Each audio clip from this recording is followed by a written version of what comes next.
Wakati gani nchi yetu Kongo itaishi katika amani?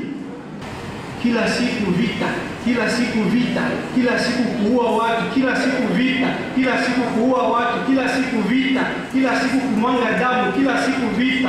Wakati gani nchi yetu Kongo tutaishi katika amani muda mrefu? Célébrer la fête de la bienheureuse Anouarite pour nous, c'est nous engager à devenir des acteurs de paix, de justice et de la réconciliation. Et nous disons avec fermeté non à la guerre, non aux tueries de la population, non au dépeuplement forcé de peuple, non à l'enclavement de la ville de Kisangani. Des centaines de milliers de véhicules sont bloqués au point kilométrique 122, empêchant le ravitaillement de la ville en denrées alimentaires et commerciales, entraînant une flambée de prix au marché. Tout devient cher. Quand au moins un mouchel n'a pas 1000 francs, il n'a pas 1200. Fungo ya sombe il pas 200 francs, fungo ya sombe il pas 300 francs. Léo fungo ya sombe moi il n'a pas 3000 francs. Tout devient cher.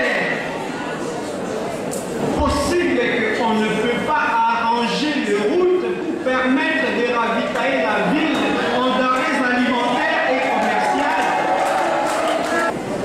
Cette fête est marquée par une période de campagnes électorales. Les candidats viennent à votre rencontre pour vous demander la confiance, vous demander de les voter. La conférence épiscopale nationale du Congo demande de privilégier les critères de compétence et de probité morale. Tel est le contexte dans lequel l'archidiocèse de Kisangani a fêté cette année la solennité de la bienheureuse Anouarite. Comme les autres années, les fidèles accompagnés de leurs curés respectifs sont venus en pèlerinage à pied de leur paroisse à la paroisse bienheureuse Anouarite du plateau Boyoma. Mais cette année, l'intention était spécifique. La paix, la réconciliation, comme le témoignent les pères Blaise, missionnaires comboniens et les chrétiens de Yanongue, qui ont répondu à l'appel de son Excellence, Monseigneur l'archevêque Marcel Outembitapa, en organisant une marche de prière méditée.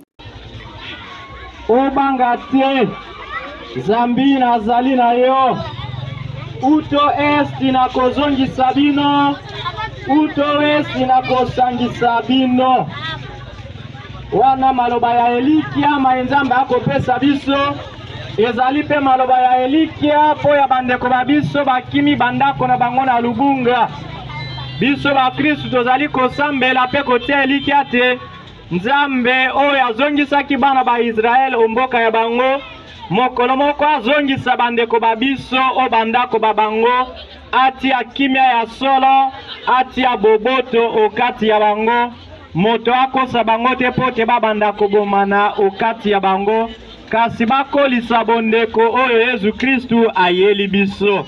Pendant l'offictoire, les fidèles ont offert des vivres et non-vivres pour soulager tant soit peu les souffrances des sinistrés ayant fui les atrocités de Lubunga et ses environs. La somme récoltée a été estimée à plus de $2000 américains. Rappelons que la solennité de la bienheureuse Anouarite a été précédée par une veine organisée dans toutes les paroisses et par une conférence en l'intention de tous les consacrés animée par l'abbé Jacques Bolombe Sengi. C'était dans la grande salle de la cathédrale Notre-Dame du Très-Saint-Rosaire. Son Excellence Monseigneur Marcel Outembitapa, archevêque de Kisangani et président de la conférence épiscopale nationale du Congo 5O, a été lui présider les célébrations à Iziro. C'était pour lui l'occasion d'ouvrir l'année bienheureuse Anouarite sur toute l'étendue de la République à l'occasion du 60e anniversaire de son martyr qui va se célébrer le 1er décembre 2024. Pour Archekis Online, conception Abbé Dieudonné Kambale, reportage et commentaires Rite Bafalouma, prise de vie son et montage Cédric Sabiti. Remerciements son Excellence Monseigneur Marcel Outembitapa, archevêque métropolitain de Kisangani et président de la conférence épiscopale nationale du Congo 5O, son Excellence Monseigneur Léonard Ndjadi,